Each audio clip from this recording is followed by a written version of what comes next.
What is the scariest real story ever?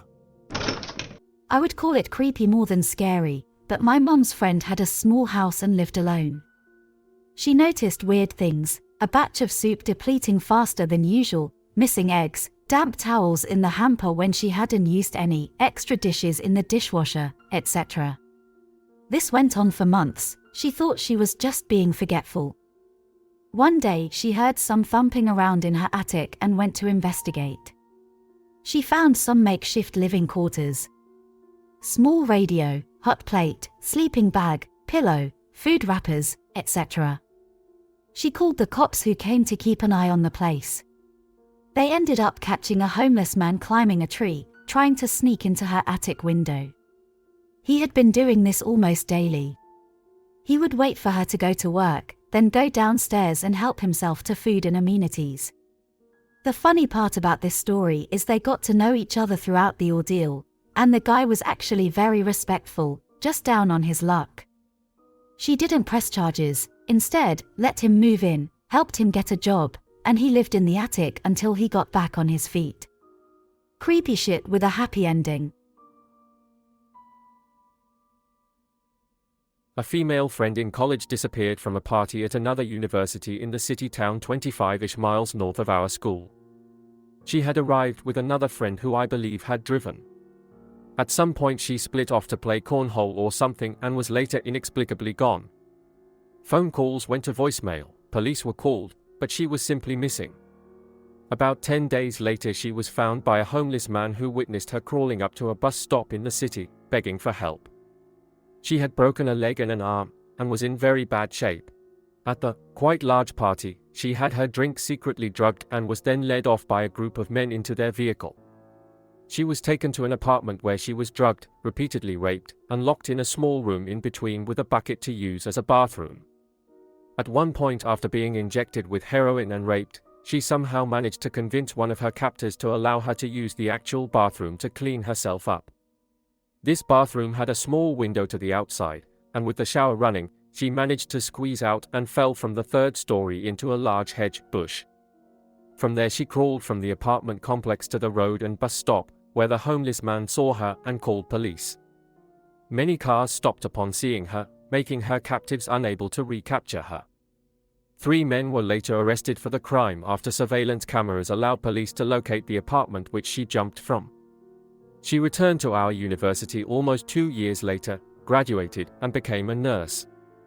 She was obviously traumatized, never partied again, carried a gun everywhere she could, and somehow moved on with life. It was a terrifying tale none of us ever forgot.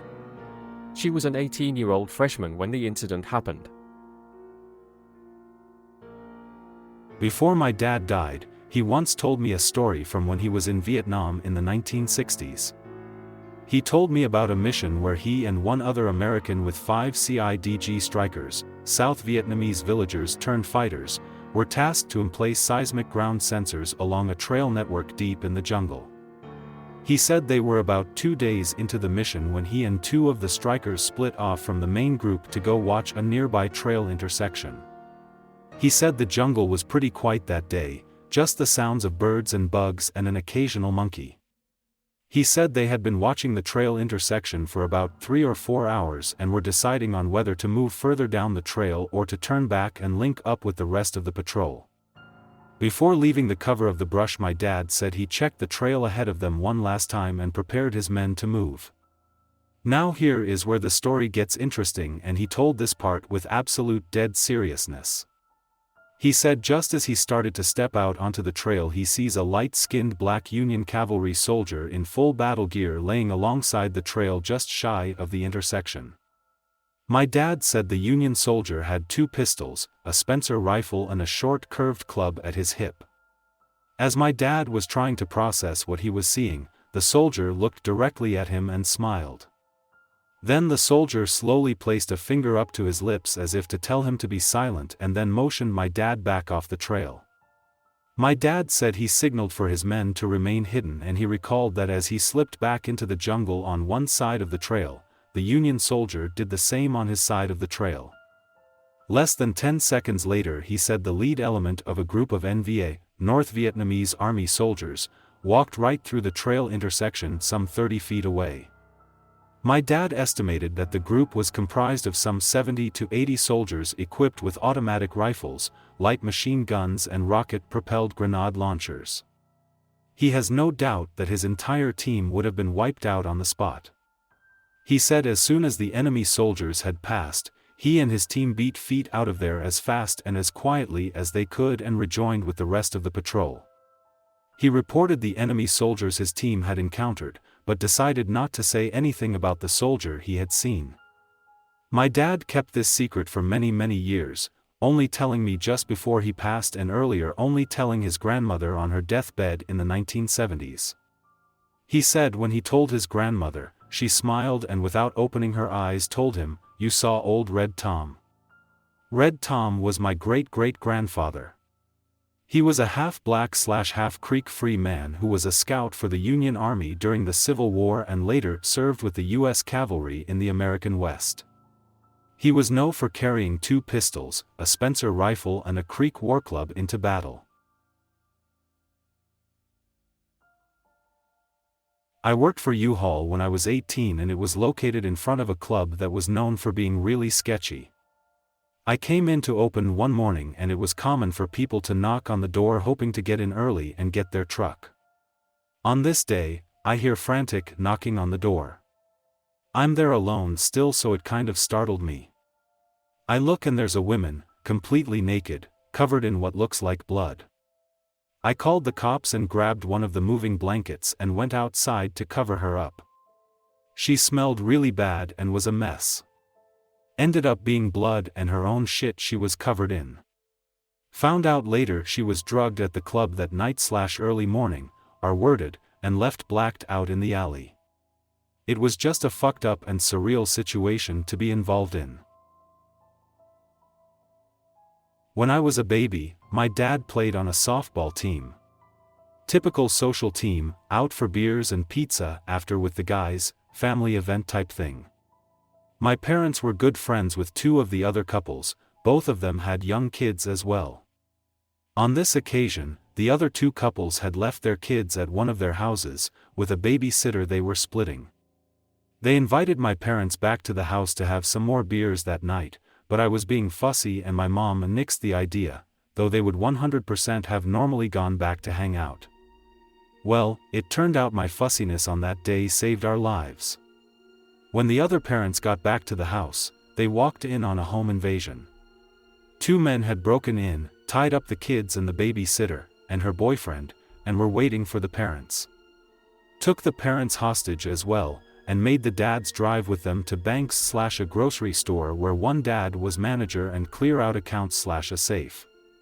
They then came back to the house, and slaughtered both families, the babysitter, and her boyfriend. Kids included. They caught the 2 guys later on. My dad attended the trials, and said it was the first time he had ever had thoughts of supporting the death penalty. It still gives me chills to know how close we came to getting killed that day, too. I used to run the boilers in a DOE building. Apparently, at some point in the 80s, 3 people were unalived over involvement in a big VCR theft. VCRs meant for the school system had apparently been stolen out of this warehouse. It was an inside job. Something went wrong. The head custodian was found shot to death, and later the bodies of the other 2 were reported buried in Monticello, but word is, they had first been incinerated. In the boilers, I was in charge of operating and maintaining. There were 3 operational boilers, and one that wasn't in service. No clue which one was supposedly used, but when you're firing them up, you're typically the only person in the building. Not a single day went by that I fired them up and didn't wonder which one was used. But that wasn't what gave me the real heebie-jeebies. You have to clean the interior of these boilers really well, otherwise the fire won't transfer heat to the water very efficiently, especially with number 6 oil. These boilers would build up a lot of soot. You have to suit up in a Tyvek suit, wear a mask, and climb right into the firebox. I found myself staring down the business end of that burner many times, wondering what that panic would feel like. I'm reasonably sure these people were dead before getting put in the boiler though. Once, I was actually in one boiler while another one was running. The valve that isolated my boiler from the main steam line wasn't holding, and by the time I realized how warm it was getting, it was enough to panic trying to lift myself up and belly crawl through the small opening. The metal was almost too hot to keep my hands on for long. Definitely creepy experience, considering the history of that boiler room. How did you like this story? Please check out my channel for more videos like this.